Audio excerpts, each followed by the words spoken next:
David Miller. I love talking about this. Miller's another one that people just don't understand. I keep hearing people say that Miller's overrated. You're probably watching this and maybe thinking Miller's overrated. Let's just take a step back. We need to understand what type of player David Miller is. He has been completely misunderstood by both the public and by Cricket South Africa and the selectors. And it's taken them probably the better part of a decade to understand him and what his role in the side actually is. Now, if you think of David Miller, you think of this big, powerful hitting player, and he is. But people assume that that means he must be a finisher. Because he scores fast, he must be a finisher.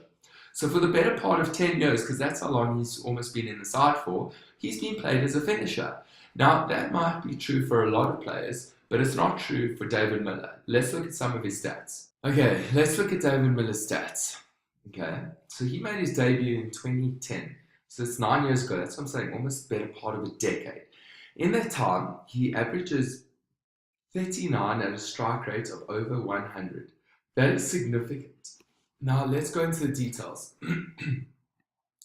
Now, what I did is my own analysis where I looked at all players of all time who had played a minimum of 100 innings, who had a strike rate of over 100. And I came up with 2, 4, 6, 7 players in the history of the game that have played over 100 innings, minimum 100 innings, and have a strike rate of 100. David Miller is one of those. Let that just sink in. In the history of ODI cricket, there have only been 7 players that have played 100 innings or more and strike it over 100. David Miller is one of them.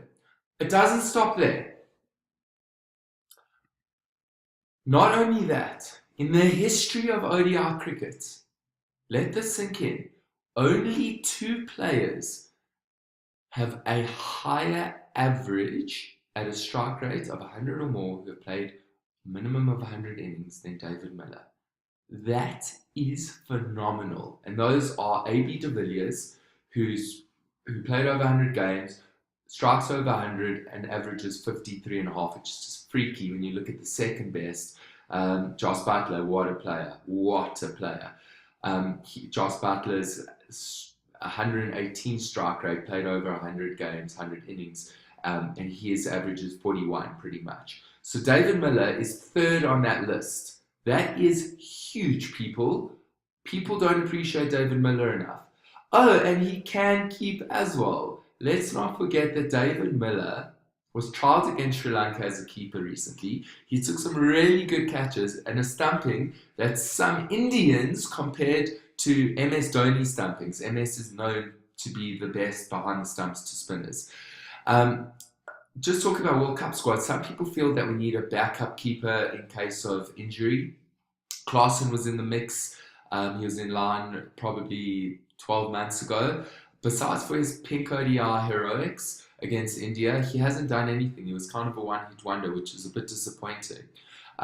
So it would be a complete waste to fill a valuable World Cup spot with someone like Klaasen, who I think is a great player, but he just didn't cut it so far in international level. And, I guess the concern is, what if Quinton de Kock gets injured? God forbid.